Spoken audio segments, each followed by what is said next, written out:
Hi everyone, it's time for Chapter 4 of The Magician's Nephew. Chapter 4, The Bell and the Hammer. There was no doubt about the magic this time. Down and down they rushed, first through darkness and then through a mass of vague and whirling shapes which might have been almost anything. It grew lighter, then suddenly they felt that they were standing on something solid. A moment later, everything came into focus and they were able to look about them. "What a queer place," said Diggory. "I don't like it," said Polly with something like a shudder. What they noticed first was the light. It wasn't like sunlight, and it wasn't like electric light or lamps or candles or any other light that they had ever seen. It was a dull, rather red light, not at all cheerful. It was steady and did not flicker. They were standing on a flat paved surface, and buildings rose all around them. There was no roof ahead. They were in a sort of courtyard. The sky was extraordinarily dark, a blue that was almost black. When you had seen that sky, you wondered that there should be any light at all. "It's very funny weather here," said Diggory. "I wonder if we've arrived just in time for a thunderstorm or an eclipse." "I don't like it," said Polly.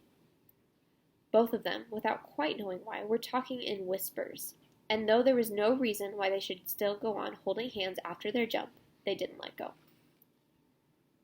The walls rose very high all around the courtyard. They had many great windows in them, windows without glass, through which you saw nothing but black darkness. Lower down there were great pillared arches yawning blackly like the mouths of railway tunnels. It was rather cold. The stone of which everything was built seemed to be red, but that might only be because of the curious light. It was obviously very old. Many of the flat stones that paved the courtyard had cracks across them. None of them fitted closely together, and the sharp corners were all worn off. One of the arched doorways was half filled up with rubble. The two children kept on turning round and round to look at the different sides of the courtyard. One reason was that they were afraid of somebody, or something, looking out of those windows at them when their backs were turned. "Do you think anyone lives here?" said Diggory at last, still in a whisper. "No," said Polly. "It's all in ruins. We haven't heard a sound since we came." "Let's stand still and listen for a bit," suggested Diggory. They stood still and listened, but all they could hear was the thump-thump of their own hearts. This place was at least as quiet as the wood between the worlds, but it was a different kind of quietness. The silence of the wood had been rich and warm. You could almost hear the trees growing, and full of life.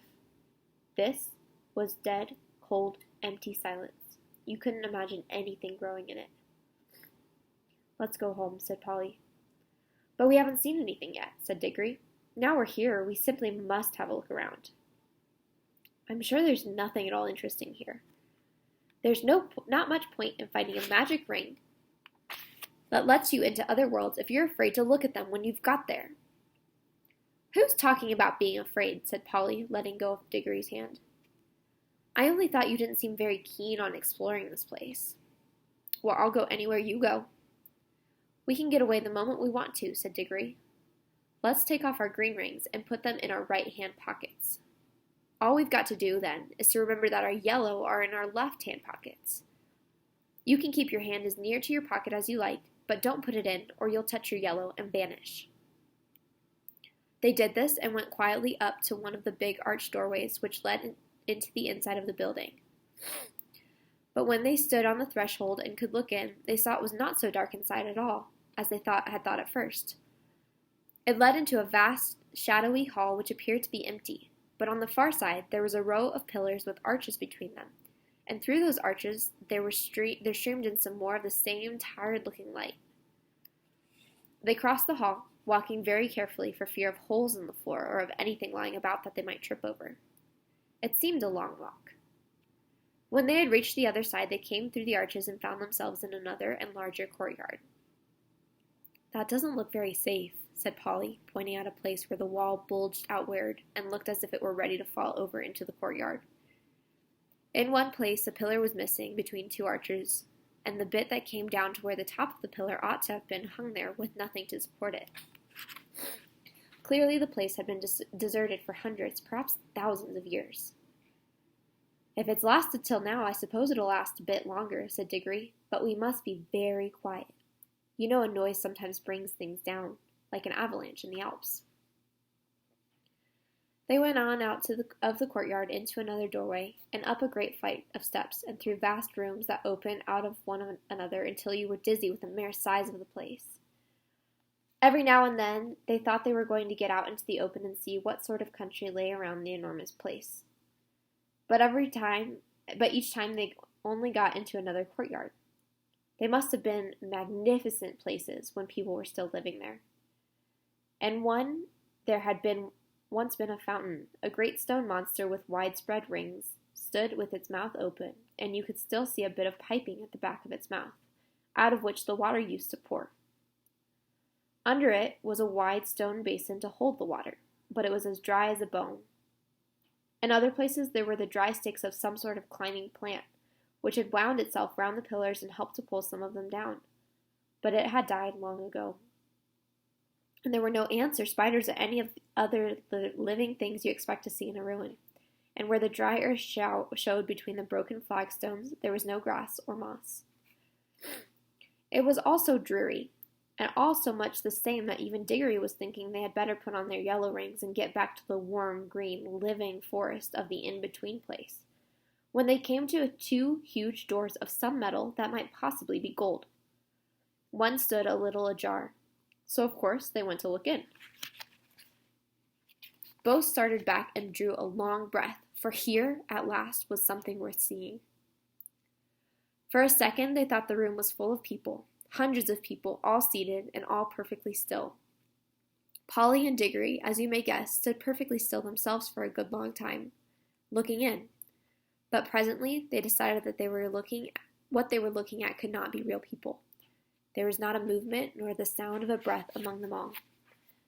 They were like the most wonderful waxworks you ever saw. This time Polly took the lead.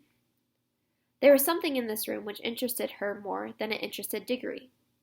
All the figures were wearing magnificent clothes.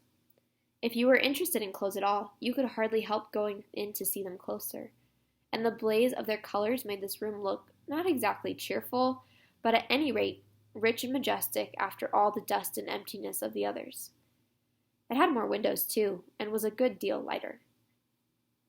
I can hardly describe the clothes. The figures were all robed and had crowns on their head. Their robes were of crimson and silvery gray and deep purple and vivid green, and there were patterns and pictures of flowers and strange beasts and needlework all over them. Precious stones of astonishing size and brightness stared from their crowns and hung in chains round their necks, and peeped out from all the places where anything was fastened. "Why haven't these clothes all rotted away long ago?" asked Polly. "Magic," whispered Diggory. "Can't you feel it? I bet this whole room is just stiff with enchantments. I could feel it in the moment that we came in." "Any one of these dresses would cost hundreds of pounds," said Polly. But Diggory was more interested in the faces, and indeed these were well worth looking at. The people sat in their stone chairs on each side of the room, and the floor was left free down the middle. You could walk down and look at the faces in turn. "They were nice people, I think," said Diggory. Polly nodded. All the faces they could see were certainly nice. Both the men and women looked kind and wise, and they seemed to come of a handsome race. But after the children had gone a few steps down the room, they came to faces that looked a little different. These were very solemn faces. You felt you would have to mind your P's and Q's if you ever met living people who looked like that. When they had gone a little further, they found themselves among faces they didn't like. This was about the middle of the room. The faces here looked very strong and proud and happy, but they looked cruel. A little further on, they looked crueler. Further on again, they were still cruel, but they no longer looked happy. They were even despairing faces, as if the people they belonged to had done dreadful things and also suffered dreadful things. The last figure of all was the most interesting. A woman, even more richly dressed than the others, very tall, but every figure in that room was taller than the people of our world, with such a look of fierceness and pride that it took your breath away. Yet she was beautiful too. Years afterward, when he was an old man, Diggory said he had never in all his life known a woman so beautiful. It is only fair to add that Polly always said she couldn't see anything specially beautiful about her. The woman, as I said, was the last, but there were plenty of empty chairs beyond her, as if the room had been intended for a much larger collection of images. I do wish we knew the story that's behind all this, said Diggory. Let's go back and look at that table, sort of the thing in the middle of the room. The thing in the middle of the room was not exactly a table. It was a square pillar about 4 feet high, and on it there rose a little golden arch from which there hung a little golden bell, and besides this there lay a little golden hammer to hit the bell with. I wonder, said Diggory. There seems to be something written here, said Polly, stooping down and looking at the side of the pillar. By gum, so there is, said Diggory, but of course we shan't be able to read it. Shan't we? I'm not sure, said Polly. They both looked at it hard and, as you might have expected, the letters cut in the stone were strange. But now a great wonder happened, for, as they looked through the shape of the strange letters never altered, they found that they could understand them. If only Diggory had remembered what he himself had said a few minutes ago, that this was an enchanted room, he might have guessed that the enchantment was beginning to work. But he was too wild with curiosity to think about that. He was longing more and more to know what was written on the pillar, and very soon they both knew. What it said was something like this. At least, this is the sense of it, though the poetry, when you read it here, was better. Make your own choice, adventurous stranger. Strike the bell and bide the danger, or wonder, till it drives you mad, what would have followed if you had. No fear, said Polly, we don't want any danger. Oh, but don't you see? It's no good, said Diggory. We can't get out of it now. We shall always be wondering what else would have happened if we had struck the bell. I'm not going home to be driven mad by always thinking of that. No fear. Don't be so silly, said Polly, as if anyone would.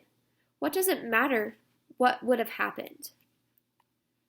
I expect anyone who's come as far as this is bound to go on wondering till it sends him dotty. That's the magic of it, you see. I can feel it beginning to work on me already. Well, I don't, said Polly crossly, and I don't believe you do either. You're just putting it on. That's all you know, said Diggory. It's because you're a girl. Girls never want to know anything but gossip and rot about people getting engaged. You look exactly like your uncle when you said that, said Polly. Why can't you keep to the point, said Diggory. What we're talking about is— How exactly like a man, said Polly in a very grown-up voice, but she added hastily in her real voice, and don't say I'm just like a woman or you'll be a beastly copycat. I should never dream of calling a kid like you a woman, said Diggory loftily. Oh, I'm a kid, am I? Said Polly, who was now in a real rage. Well, you needn't be bothered by having a kid with you any longer. I'm off. I've had enough of this place. And I've had enough of you too, you beastly, stuck-up, obstinate pig. None of that, said Diggory in a voice even nastier than he meant it to be, for he saw Polly's hand moving to her pocket to get hold of her yellow ring. I can't excuse what he did next, except by saying that he was very sorry for it afterwards, and so were a good many other people. Before Polly's hand reached her pocket, he grabbed her wrist, leaning across with his back across her chest. Then, keeping her other arm out of the way with his other elbow, he leaned forward, picked up the hammer, and struck the golden bell, a light, smart tap. Then he let her go, and they fell apart, staring at each other and breathing hard. Polly was just beginning to cry, not with fear, and not even because he had hurt her wrist quite badly, but with furious anger. Within 2 seconds, however, they had something to think about that drove their own quarrels quite out of their minds. As soon as the bell was struck, it gave out a note, a sweet note, such as you might have expected, and not very loud. But instead of dying away again, it went on, and as it went on, it grew louder. Before a minute had passed, it was twice as loud as it had been to begin with. It was soon so loud that if the children had tried to speak, but they weren't thinking of speaking now, they were just standing with their mouths open, they would not have heard one of another. Very soon it was so loud that they could not have heard one another even by shouting, and still it grew, all on one note, a continuous sweet sound, though the sweetness had something horrible about it, till all the air in the great room was throbbing with it, and they could feel the stone floor trembling under their feet.